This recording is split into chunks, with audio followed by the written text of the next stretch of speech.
Sa isang liblib na baryo sa tabi ng bundok, may isang binatang nagngangalang Elias. Bata pa lamang siya nang magdulot ng malubhang sakit ang lagnat na hindi may paliwanag ng mga albularyo. Hindi na siya nakalakad ng normal mula noon. Ang kanyang kaliwang binti ay nanigas at nagdulot ng pilay. Dahil dito, madalas siyang pagtawanan ng ibang kabataan at itinuturing na pabigat ng ilang kamag-anak. Ngunit si Elias ay may kakaibang lakas ng loob. Kahit nahihirapan, hindi siya kailanman sumuko. Araw-araw siyang sumasama sa ama sa bukid, nakikipagbanat ng buto upang makatulong sa pamilya. Sa tuwing masusugatan o mapapagod, tahimik lamang siyang nakatingin sa langit, wari bang humihingi ng tulong sa mga bituin. Isang gabi matapos ang isang mahabang araw ng pagtatanim ng palay, napadaan si Elias sa isang matandang puno ng mangga. Napakalaki ng punong ito, tila ba sumasayad ang mga sanga sa mga ulap. Ang sabi ng matatanda, may nilalang daw na nakatira roon. Isang puting kapre na bihirang magpakita sa tao. Ngunit si Elias, dala ng kanyang kabutihang loob at matibay na pananampalataya, ay hindi natakot. Naupo siya sa ilalim ng puno, pinahinga ang kanyang binti at nagdasal. Kung sino ka man na naririto, sana'y bigyan mo ako ng lakas, hindi para sa akin, kundi para matulungan ko ang aking mga magulang. Sa biglang paghihip ng malamig na hangin, nagliwanag ang paligid. Mula sa lilim ng mangga, unti-unting lumitaw ang isang higanting nilalang na balot sa puting usok. Ang kanyang balat ay tila yari sa ginto at abo, at ang kanyang mga mata ay kumikislap na parang bituin sa gabi. Isang puting kapre ang humarap kay Elias. Hindi ito mukhang nakakatakot, bagkus may aura ng kapayapaan. Boses nitong malalim at mabagal. Matagal na kitang pinagmamasdan, Elias. Sa kabila ng iyong kapansanan, hindi ka nagkulang sa sipag at kabutihan. Hindi ka sumuko, hindi ka nagtanim ng galit, kaya narito ako. Napaluha si Elias. Hindi niya alam kung panaginip lang ba ang lahat. Ngunit nang lumapit ang kapre at ipinatong ang malaki nitong kamay sa kanyang balikat, naramdaman niya ang init na tila apoy ngunit hindi masakit. Dumaloy iyon sa kanyang katawan at umabot hanggang sa kanyang pilay na binti. Sa unang pagkakataon matapos ang maraming taon, nakatayo si Elias nang hindi tinutulungan ng tungkod. Nabitawan niya ito at halos hindi makapaniwala. Napahagulgol siya habang niyakap ang kanyang binti. Ngunit hindi lamang iyon ang regalo ng kapre. Mula sa kanyang palad, bumukas ang isang liwanag at bumuhos ang maliliit na butil ng gintong kumikislap. Nahulog ang mga iyon sa paanan ni Elias, nag-ipon sa damuhan at naging maliliit na piraso ng purong ginto. Ito'y gantimpala sa iyong kabutihang loob. Huwag mong sayangin. Ang tunay na yaman ay nasa paraan kung paano mo ito gagamitin. Wika ng kapre bago muling naglaho sa usok. Naiwan si Elias na nakatayo sa ilalim ng punong mangga, nanginginig hindi sa takot kundi sa labis na galak. Ang kanyang pilay ay nawala at sa kanyang paanan ay nagningning ang ginto. Patunay na may mga nilalang na kumikilala sa kabutihang hindi nakikita ng tao. Sa gabing iyon, nagsimula ang kakaibang kapalaran ni Elias. Isang buhay na magbabago hindi lamang sa kanya, kundi pati sa buong baryo. Kinabukasan, habang sumisikat ang araw sa baryo, nagising si Elias na puno ng sigla. Ang dati niyang pilay na binti ay tila hindi na nagdulot ng kirot. Tumakbo siya sa kanilang bakuran, sumayaw at tumalon na para bang muling isinilang. Ang kanyang ina, si Aling Marta, ay napahawak sa dibdib sa sobrang pagkabigla at tuwa. "Elias, anak, nakakatakbo ka na!" Halos pasigaw na sambit ng ina habang tumutulo ang luha. "Nanay, totoo nga po. Hindi na ako pilay," sagot ni Elias na nanginginig ang boses sa emosyon. Mabilis na kumalat ang balita sa kanilang mga kapitbahay. Isang binatang pilay, biglang nakalakad at nakatakbo na parang walang kapansanan. Ang mga kapitbahay ay nagsidagsaan, dala ng kuryosidad at pagkabigla. May ilan na natuwa, ngunit may ilan ding nagduda. Imposible ito. Baka may agimat lang ang binata. Hindi, nakita ko siya kahapon, hirap na hirap maglakad. Ngayon, abay parang kabayo kung tumakbo. May nagsabi, nakita raw siyang nakaupo sa ilalim ng malaking punong mangga kagabi. Ang mga bulong-bulungan ay naghalo-halo. May ilan na natuwa para kay Elias, ngunit mayroon ding nagsimulang maghinala. May matatanda sa baryo ang nagsabing, ang punong mangga ay matagal ng tirahan ng isang nilalang. Isang gabi, nagtipon ang mga magkakapitbahay sa tindahan ni Aling Pacing. Pinag-usapan nila si Elias. Kung totoo ngang may nakatagpo siyang kapre, bakit siya ang pinili? Tanong ng isang lalaki. Baka dahil mabait ang bata, wala siyang ginagawang masama. Sagot ng matandang babae. Baka naman may kapalit yan. Alam niyo naman ang mga nilalang hindi nagbibigay ng biyaya ng libre. Samantala si Elias ay nanatiling tahimik lamang. Hindi niya pinansin ang mga chismis. Ang mahalaga sa kanya ay ang katotohanan. Totoo ang puting kapre. At siya ang nakatagpo nito. Ang gintong ibinigay ay itinago niya sa isang baul na yari sa kahoy. Pinasabi lamang sa kanyang ina at ama na iyon ay biyayang huwag dapat abusuhin. Ngunit habang lumilipas ang mga araw, hindi na nakontento ang iba sa baryo. May ilan na naiinggit. May ilan ding gustong malaman kung paano niya nakamit ang ganoong kapalaran. At may isang albularyo na matagal nang may ambisyon sa kayamanan at kapangyarihan na nagsimulang mag-imbestiga. Si Casimion, isang albularyong kilala sa baryo bilang maalam ngunit sakim, ay nakarinig ng balita tungkol sa milagro ni Elias. Napangiti siya, ngunit hindi iyon ngiti ng pagkatuwa. Isa iyong ngiti ng pagnanasa. Pagnanasang malaman kung paano makuha ang kayamanang ipinagkaloob ng nilalang sa ilalim ng punong mangga. Habang ang buong baryo ay natutuwa at nagtataka, si Casimion naman ay nagbabalak ng isang bagay na magpapabago sa kapalaran ni Elias. Sa bawat baryo, laging may iisang tao na kinatatakutan at pinagtitiwalaan ng sabay, ang albularyo. At sa baryong tinitirhan ni Elias, si Casimion ang may hawak ng kapangyarihang iyon. Mataas, payat, at may mga matang laging tila may lihim na iniisip, si Casimion ay kilala bilang mabisang manggagamot ng sakit, tagapalayas ng masasamang espiritu, at tagapayo ng mga takot sa kulam. Ngunit sa likod ng kanyang kakayahan ay nakatago ang isang pusong sakim at uhaw sa yaman. Marami ang naniniwala na ang kanyang anting-anting at mga orasyon ay ginagamit hindi lamang para sa kabutihan, kundi para rin sa kanyang pansariling kapakinabangan. Nang marinig niya ang balita tungkol kay Elias, isang pilay na muling nakalakad at nakatanggap pa ng biyayang ginto mula sa isang nilalang, agad niyang kinutuban na may higit pa sa kwento kaysa sa ipinapakita. Kung totoong may kapre na nagbigay ng ginto, dapat ay sa akin napunta ang biyayang iyon. Ako ang marunong, ako ang may karapatan. Bulong niya sa sarili habang nakatitig sa alon ng tubig sa kanyang palanggana na ginagamit sa panghuhula. Kaya't isang gabi, dinalaw niya ang bahay ni Elias. Magandang gabi, Aling Marta, Mang Dencio. Bati niya. Dala ang ngiti na hindi abot sa mata. O Casimion, napadalaw ka. Tugon ng ama ni Elias. Anong atin? Nabalitaan ko ang tungkol sa inyong anak. Sagot ng albularyo. Isang malaking himala ang nangyari. At alam nyo, bilang isang albularyo, dapat kong malaman kung anong puwersa ang kumilos. Naramdaman ni Elias ang kakaibang lamig sa paligid. Hindi siya kumibo, ngunit ramdam niyang may masamang pakay si Casimion. Hindi po namin maipapaliwanag, Casimion. Sagot ng ina. Basta na lang siyang gumaling. Biyaya ng langit, siguro'y awa ng may kapal.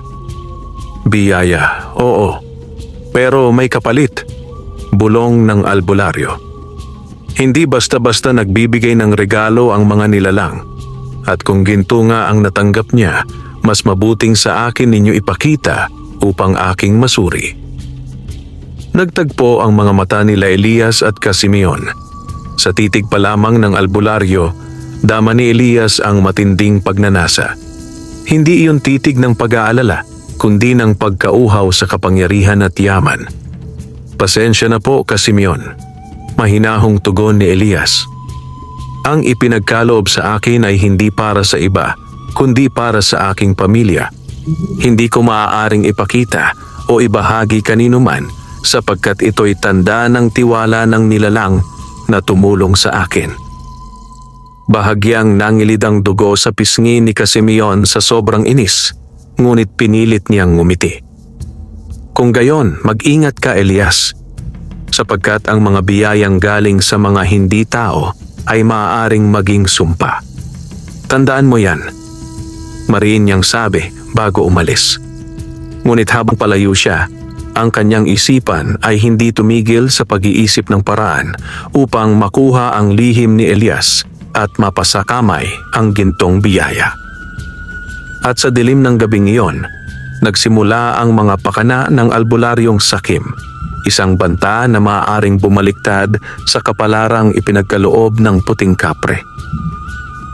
Matapos ang ilang linggong lumipas, unti-unti nang nasanay si Elias sa bago niyang buhay. Hindi na siya kinakailangang umasa sa tungkod at higit pa roon. Nagagawa na niyang tumulong ng lubusan sa bukid. Ang bawat araw ay puno ng galak para sa kanya at sa kanyang pamilya. Ngunit higit sa lahat, nagkaroon si Elias ng bagong pag-asa. Hindi na siya nakakulong sa ideya na siya ay magiging pabigat habang buhay. Ngayon, nakikita niya ang sarili na may kakayahang mangarap. Isang gabi, habang nakahiga sa banig at nakatingin sa bubong nilang pawid, ibinulong niya sa sarili. Kung gagamitin ko ng tama ang gintong ito, maiaahon ko sa hirap ang aking pamilya. Makakapagtayo kami ng mas matibay na bahay, makakabili ng kalabaw para sa bukid, at baka pati lupa para mas lumawak ang aming taniman. Ngunit kasabay ng mga pangarap na iyon, naroon ang bigat ng responsibilidad. Naalala niya ang bilin ng puting kapre. Ang tunay na yaman ay nasa paraan kung paano mo ito gagamitin. Hindi niya iyon kinalimutan. Sa mga sumunod na araw, nagsimula si Elias na mag-isip kung paano sisimulan ang pagbabago. Hindi niya agad ginamit ang ginto. Bagkus, naghanap siya ng mga paraan upang mapalago ang kanilang ani. Inayos niya ang irigasyon sa kanilang bukid, nagtanim ng mga bagong buto na gulay at tinulungan ng ibang magsasaka na hirap sa kanilang lupain. Dito, unti-unting nag-iba ang tingin ng mga tao sa kanya. Dati-rati siya ay tampulan ng tukso, ngunit ngayon ay naging huwaran ng kasipagan. Marami ang humanga sa kanyang pagbabago. Ngunit sa bawat ngiting nakikita niya mula sa mga kapitbahay, dama rin ni Elias ang mga matang nagmamasid mula sa dilim. Mga matang puno ng inggit at pagnanasa. Isa na roon si Simeon na hindi tumigil sa pagbabantay at pagbabalak. Samantala, sa isang panaginip isang gabi, muling nagpakita ang puting kapre. Nakaupo ito sa ibabaw ng punong mangga, nakatanaw kay Elias na tila isang bantay. Elias, wika ng kapre, nasa iyo na ang kakayahang baguhin ang iyong kapalaran. Ngunit tandaan mo, hindi lahat ng nakangiti sa iyo ay totoo ang hangarin. Ingatan mo ang iyong puso at higit sa lahat, ang gintong ipinagkaloob sa iyo. Nagising si Elias na pawis at may kaba sa dibdib. Tila pa isang babala ang iniwan ng nilalang. At sa pagsikat ng araw, mas lalong tumibay ang kanyang loob. Kailangan niyang pangalagaan hindi lamang ang biyayang ipinagkaloob sa kanya, kundi pati ang tiwala ng nilalang na nagbigay nito. Ngunit hindi niya alam, ang mga pangarap niyang unti-unting nagiging totoo ay nakakaakit na ng mas matitinding tukso. At si Simeon, na ngayoy palihim ng nagkakandado ng mga orasyon at gamit ay naghahanda na para sa susunod niyang hakbang. Habang si Elias ay abala sa pagtupad ng kanyang mga pangarap, si Simeon na may abala rin, ngunit sa mga plano ng kasakiman. Sa kanyang kubo na amoy usok ng insenso at tuyong dahon, nakaluhod siya sa harap ng isang mesa na puno ng mga anting-anting, lumang aklat ng orasyon at bote ng langis na kulay itim. Kung talagang nagpakita ang puting kapre sa batang iyon, kailangan kong makuha ang tiwala ng nilalang na iyon, bulong niya sa sarili habang binabalasa ang mga buto ng balete na ginagamit niya sa panghuhula. At kung hindi ko makukuha ang tiwala, kukunin ko ang gintong iniwan. Muling tumitig si Simeon sa tubig sa palanggana, isang paraan ng kanyang pang-uusisa. Sa paggalon ng tubig, unti-unting lumitaw ang imahe ni Elias. Nakangiti, nagtatanim, at tinutulungan ng mga kapitbahay. Ngunit sa gilid ng imahe, nakita niya ang isang anino ng punong mangga at isang figura ng kapre na nakaupo roon, nakabantay. Kaya pala. Ngumiti ang albularyo, ngunit hindi iyon ngiti ng paghanga, kundi ng pang-uuyam. Binabantayan siya, subalit walang nilalang na hindi maaaring dayain ng mas matinding orasyon at dasal. Kinagabihan, dinalaw ni Simeon ang isang matandang kaibigan sa kabilang baryo, isang mangkukulam na kilala sa pangalang Aling Tarsila. Matagal na silang magkasabwat sa mga lihim na gawain at madalas ay nagtutulungan sa pagkuha ng mga bagay na hindi nila kayang makamtan ng mag-isa. "Anong sadya mo, Simeon?" tanong ni Aling Tarsila, habang pinaglalaruan ng manika na yari sa balat ng kambing at tinuhog ng karayom. "Kailangan kong makuha ang isang bagay," sagot ni Simeon. "Ginto, maraming ginto.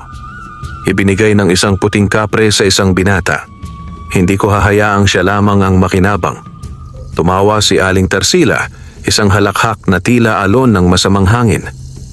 "Kapre, ha? Hindi sila basta-basta. Lalo na kung puti. Ibig sabihin, malinis ang kanyang puso. Hindi niya ibibigay sa iyo ang tiwala kung sakim ka. Kung hindi niya ibibigay, kukunin ko," madiing sabi ni Simeon. "Turuan mo ako ng orasyon upang mailayo ang kapre sa bata. Kung wala siyang bantay, mas madali kong mahahanap ang gintong iniwan." Nag-isip si Aling Tarsila. Matagal na niyang kilala ang kasakiman ni Simeon, ngunit alam din niyang mapanganib ang kanyang balak. Subalit dahil sa kagustuhang mapalapit din sa yaman, pumayag siya. "May isang ritual," bulong niya. "Ngunit kapalit nito'y dugo. Hindi ka makakalapit sa kayamanan ng kapre nang hindi naghahandog." Tumango si Simeon, at sa gabing iyon, pinasimulan ang isang madilim na kasunduan. Sa kanilang mga palad ay dumaloy ang dugo ng manok na inalay, kasabay ng mga salitang nakapangingilabot na hindi dapat marinig ng karaniwang tao. At mula sa kadiliman ng kanilang ritual, nagsimula ang isang kapangyarihang magpapabago sa takbo ng kapalaran ni Elias. Ngunit hindi alam ni Simeon na ang bawat dasal ng kasakiman ay may kapalit na sumpa. Mula nang isagawa ni Simeon at Aling Tarsila ang kanilang ritual, tila may nagbago sa paligid ng baryo. Ang mga aso ay madalas tahulan ng dilim ng gabi, ang mga manok ay tila naguguluhan at nagtitilaok kahit 10 oras. At ang hangin ay dumadaloy na may dalang kakaibang lamig. Si Elias, na nooy masigla at abala sa pagtulong sa kanyang ama sa bukid, ay biglang nakaramdam ng mabigat na pakiramdam. Habang nagdidilig ng mga halaman, biglang humangin ng malakas at tila ba may bumulong sa kanyang tainga. "Mag-ingat ka, Elias." Napatigil siya, napatingin sa paligid, ngunit wala namang ibang tao. Kinilabutan siya at agad na napatingin sa malayo kung saan matatanaw ang malaking punong mangga. Ang mga dahon nito'y tila kumakaway sa kanya, hindi dala ng hangin kundi ng isang mahiwagang kilos. Kinagabihan, habang nakahiga siya, muli siyang nanaginip. Sa panaginip, nakita niya ang puting kapre, Nakaupo sa sanga ng mangga, ngunit hindi gaya ng dati na mapayapa at maaliwalas. Ngayon, tila ba may bigat sa anyo nito. Elias, malalim na tinig ng kapre. May mga matang nakamasid sa iyo. Ang iyong ginto, ang iyong paggaling. May mga pusong sakim na nais iyong kunin. Ingatan mo ang iyong pamilya. Ang oras ng pagsubok ay paparating. Nagising si Elias na pawis at dama ang kaba sa dibdib. Agad niyang kinausap ang kanyang ama at ina kinabukasan. Tatay, nanay, may masamang balak ang ilan sa ating baryo. Hindi ko pa alam kung sino, pero nararamdaman kong may banta sa atin. Anak, sagot ng ama niyang si Mang Dencio. Kung sino man iyan, huwag kang mabahala, narito kami. At higit sa lahat, ang Diyos ay nakabantay. Ngunit nanatiling hindi mapakali si Elias. Samantala, sa kabilang dako, abala si Simeon sa kanyang mga orasyon. Lumabas siya tuwing hating gabi, naglalagay ng abo sa paligid ng kanyang bakuran at sumasalita ng mga salitang mahirap intindihin. Ang kanyang ritual ay unti-unting nagbubukas ng puwang upang mailayo ang puting kapre kay Elias. Ngunit sa bawat dasal na binibigkas niya, sumasabay ang ihip ng hangin, malakas, marahas, at tila ba umaangal.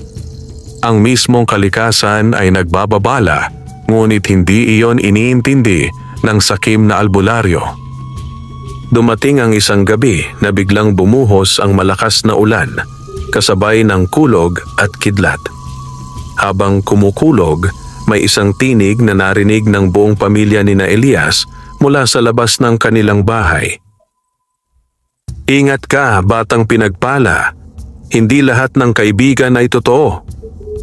Nagkatinginan ang kanyang mga magulang, nanginginig. Anak, totoo ang sinabi mo. May nangyayari nga, bulong ng ina.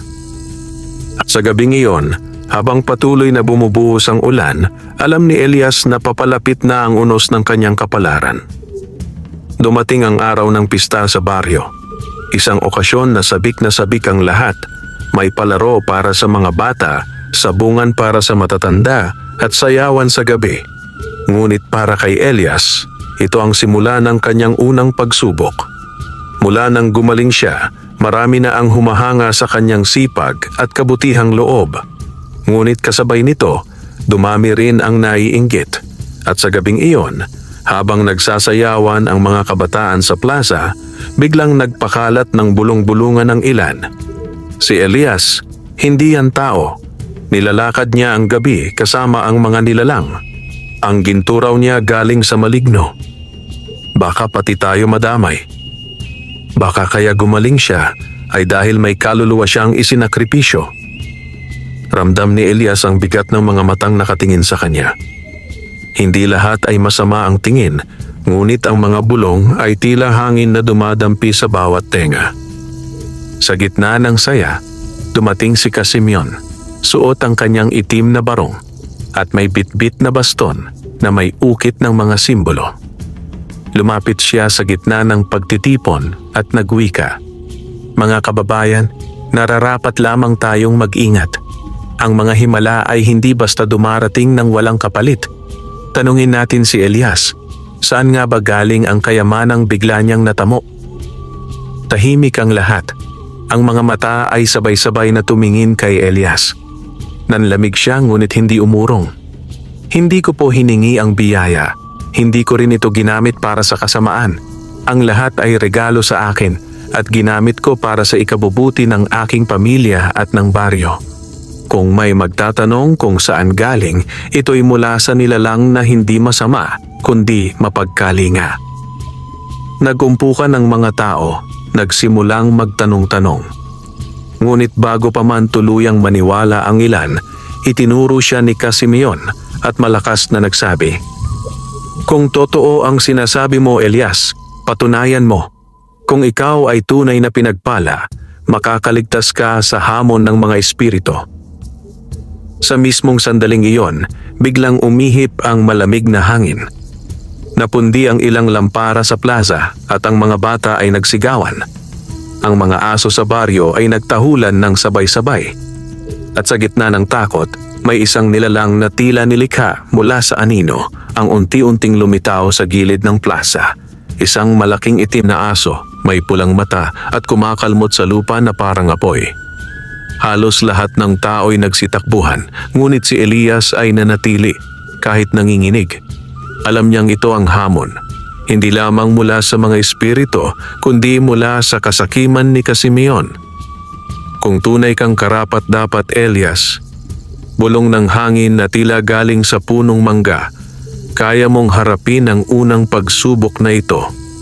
Huminga siya ng malalim, tumindig, at humarap sa dambuhalang asong itim na ngayon ay umuusok ang katawan at unti-unting sumusugod sa kanya. Sa unang pagkakataon, haharapin ni Elias ang kapangyarihan ng mga nilalang at ang pagdududa ng kanyang mga kababaryo. Nanginginig ang lupa habang papalapit ang dambuhalang asong itim. Ang bawat yabag nito ay may kasamang alingaw-ngaw na parang kulog. Ang pulang mata nito ay kumikislap at ang hininga ay parang usok na amoy asupre. Ang mga tao sa plaza ay nagtakbuhan, nagtatago sa kani-kanilang mga bahay habang si Elias ay naiwan sa gitna, nag-iisa. "Elias!" sigaw ng kanyang ina mula sa gilid. "Tumakbo ka, anak!" Ngunit hindi siya umatras. Naalala niya ang mga salitang iniwan ng puting kapre. Ang tunay na yaman ay nasa paraan ng paggamit mo nito. Alam niyang hindi ginto o lakas lamang ang ibinigay sa kanya, kundi ang lakas ng loob na bumangon laban sa kasamaan.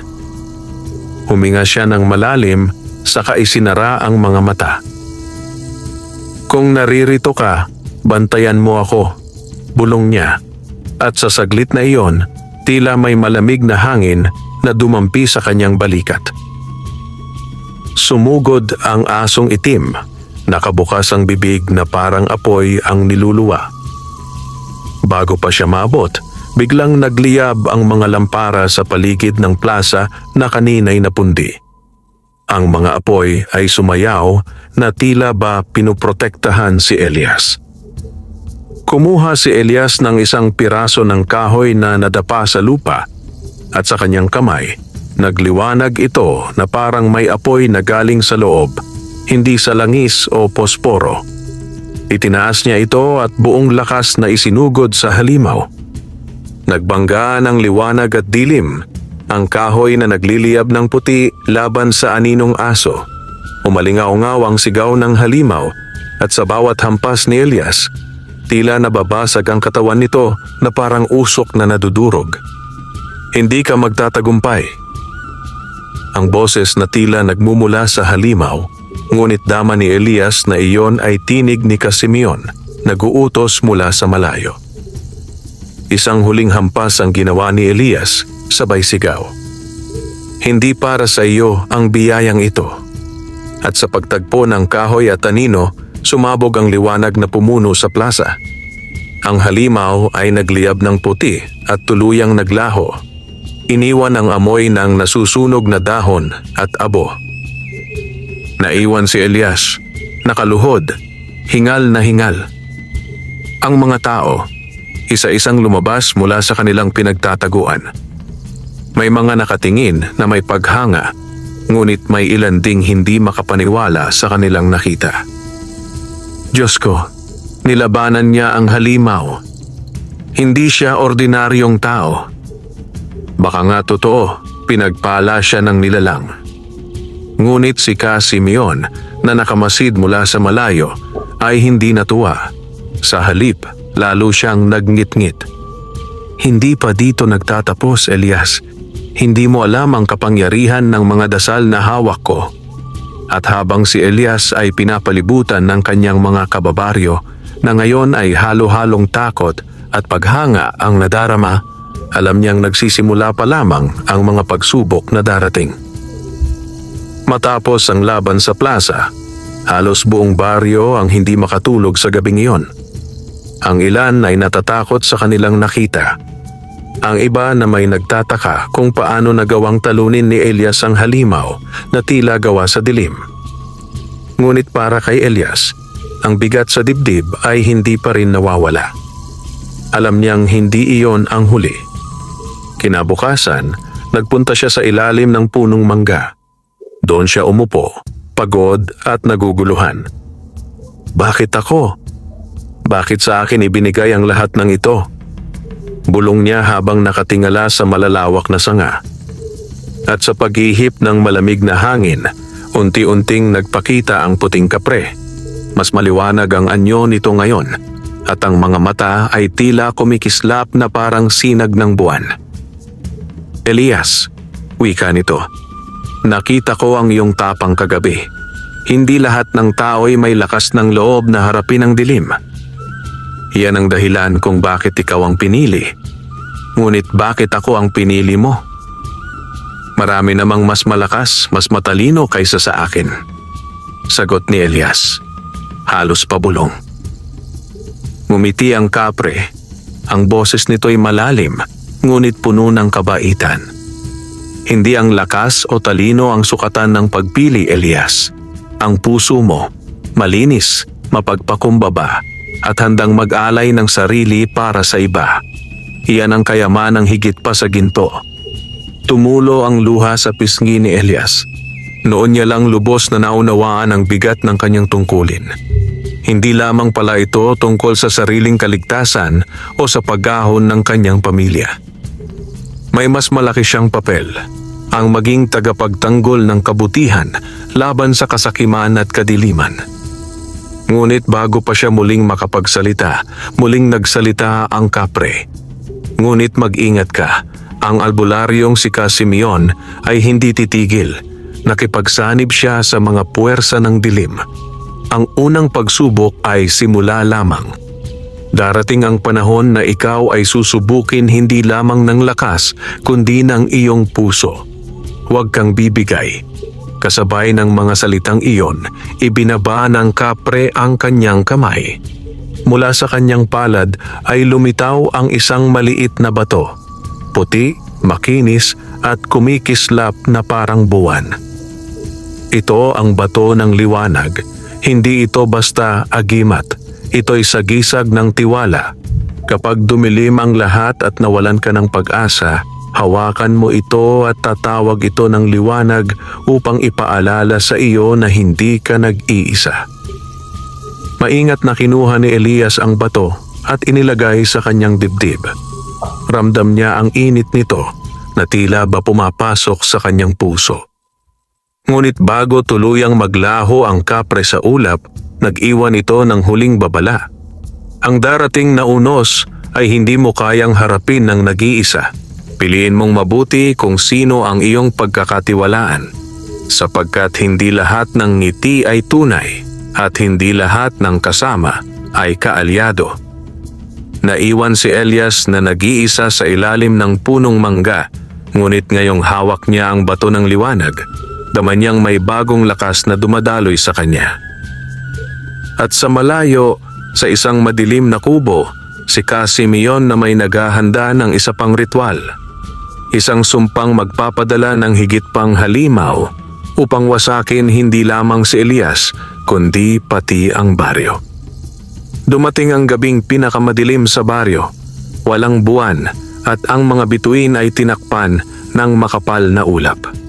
Tahimik ang paligid, ngunit sa katahimikan ay naroon ang bigat ng panganib na paparating. Ang mga aso ay naguunahang tumahol, ang mga manok ay nagtitilaok, at ang hangin ay dumadaloy na tila may dalang banta. Sa kubo ni Simeon, nagsimula na ang kanyang pinakamalakas na ritual. Nakapaloob siya sa isang bilog na binuo mula sa abo ng nasunog na hayop at dugo ng manok. Sa paligid ay nakahanay ang mga anting-anting at bote ng langis na kulay itim. Sa kanyang kamay ay may hawak siyang matandang aklat na may mga orasyong bawal sambitin ng karaniwang tao. Ngayong gabi, dudurugin ko ang bata, ang lahat ng ginto, ang lahat ng biyaya, mapapasakin. Sigaw ni Simeon habang inaawit ang orasyon. At mula sa kadiliman, unti-unting lumitaw ang 3 halimaw. isang dambuhalang uwak na kasing laki ng tao, isang ahas na may 2 ulo, at isang nilalang na parang tao ngunit ang balat ay yari sa apoy. Ang mga ito'y ipinadala upang salakayin si Elias at ang buong baryo. Samantala, si Elias ay gising at nakaupo sa tabi ng kanyang mga magulang. Ramdam niya ang lamig ng hangin at ang kakaibang enerhiya sa paligid. Hinawakan niya ang bato ng liwanag na iniwan ng puting kapre at sa isang iglap, lumiwanag ito sa kanyang palad. Biglang dumampi sa kanyang balikat ang isang malamig ngunit mapagkalingang hangin. Narinig niya ang tinig ng kapre. Elias, dumating na ang huling laban. Tandaan mo, hindi ka nag-iisa. Ang iyong lakas ay hindi lamang sa bato, kundi sa kabutihan ng iyong puso. Nang dumating ang mga halimaw sa baryo, nagkagulo ang mga tao. Ang dambuhalang uwak ay dumagit ng mga bubong. Ang ahas ay gumagapang sa mga kalye. At ang nilalang na apoy ay naglalakad na sinusunog ang mga nakakasalubong. Ngunit bago pa man tuluyang malipol ang baryo, lumabas si Elias. Sa kanyang kamay ay nagliliyab ang liwanag mula sa bato. Tumindig siya sa gitna ng plaza at sumihaw. Hindi niyo madudungisan ang aming baryo. Hanggat may kabutihan, hindi mananaihang kasamaan. Unang sumuhod ang dambuhalang uwak, ngunit itinapat ni Elias ang bato at mula rito'y kumawala ang liwanag na tila sibat na dumurog sa pakpak ng halimaw. Sumunod ang ahas na may 2 ulo, humahampas at umuungal, ngunit bawat kagat ay sinusunog ng liwanag na dumadaloy mula sa kanyang mga kamay. Ngunit ang nilalang na apoy ang pinakamapanganib. Bawat galaw nito'y nagbubuga ng apoy na kayang lumamon ng buong baryo. Sa labanang iyon, halos manghina si Elias. Halos bumigay na siya nang maalala ang sinabi ng kapre, ang iyong lakas ay nasa iyong puso. Itinaas niya ang bato ng liwanag at buong lakas na sumigaw. Sa ngalan ng kabutihan, maglaho ka. Sumabog ang liwanag, mas maliwanag pa sa araw. Tinabunan nito ang nilalang na apoy at sa isang iglap, naglaho ang lahat ng halimaw. Sa kabilang dako, si Simeon ay napasigaw ng matindi, hawak ang kanyang ulo. Ang kanyang ritual ay bumalik sa kanya at ang lahat ng kanyang kasakiman ay naging sumpa. Nasunog ang kanyang kubo at siya'y hindi na muling nasilayan ng mga tao. Sa baryo, dahan-dahang bumalik ang katahimikan. Ang mga tao ay nagsilabas mula sa kanilang mga bahay at nakita nilang nakatayo si Elias sa gitna ng plaza. Pagod ngunit matatag, hawak pa rin ang bato ng liwanag. Lumapit ang kanyang ina at ama, niyakap siya ng mahigpit. Ang mga kababaryo naman ay lumapit at sabay-sabay na yumukod bilang tanda ng paggalang. Si Elias, siya ang nagligtas sa atin. Hindi siya sumpa, siya ang ating biyaya. Muling humangin ng banayad at sa malayo sa ibabaw ng punong mangga, sumilip ang anyo ng puting kapre, nakangiti, bago tuluyang naglaho sa ulap. At mula noon, si Elias ay hindi lamang binatang pinagpala ng ginto.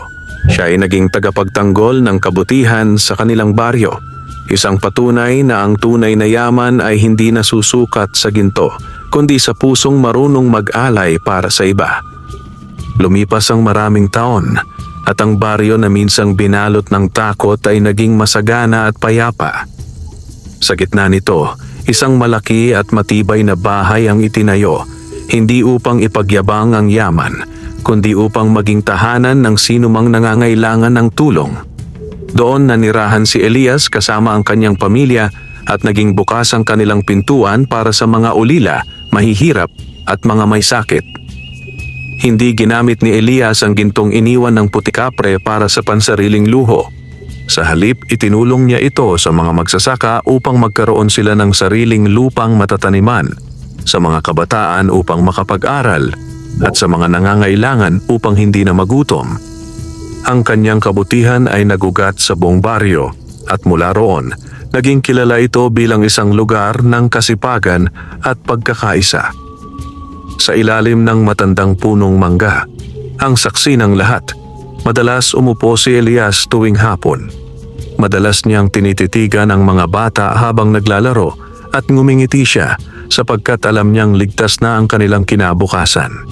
Sa kanyang palad ay laging naroon ang bato ng liwanag na hindi kailanman kumupas ang kislap. Hindi ko ito kayaman ng sarili ko lamang, madalas niyang bulong. Ito'y tiwala na dapat kong panindigan. Nang dumating ang kanyang katandaan, hindi nakalimot ang baryo sa kanyang mga ginawa. Tinawag siya ng mga tao bilang Elias ang pinagpala, isang huwaran ng kabutihan at tapang. At kahit siya'y pumanaw, nanatili ang kanyang alaala. Ang punong mangga ay hindi na kailanman pinutol. Sa tuwing may bagong henerasyon ng mga bata, tinadala sila roon ng kanilang mga magulang upang ikwento ang alamat ng binatang minsang pilay, ngunit kinamot at biniyayaan ng ginto at liwanag ng isang puting kapre. At tuwing gabi ng pinakamatingkad na buwan, sinasabi ng matatanda na may makikitang malaking nilalang na nakaupo sa sanga ng punong mangga, nakangiti habang nagbabantay. Ang kanyang presensya ay nagpapaalala sa lahat na ang tunay na yaman ay hindi nasusukat sa dami ng ginto, kundi sa kabutihang iniwan mo sa puso ng mga tao. At sa bawat ihip ng malamig na hangin sa baryo, naririnig ang bulong ng puting kapre. Ang kabutihang itinanim habang buhay na aanihin. Wakas,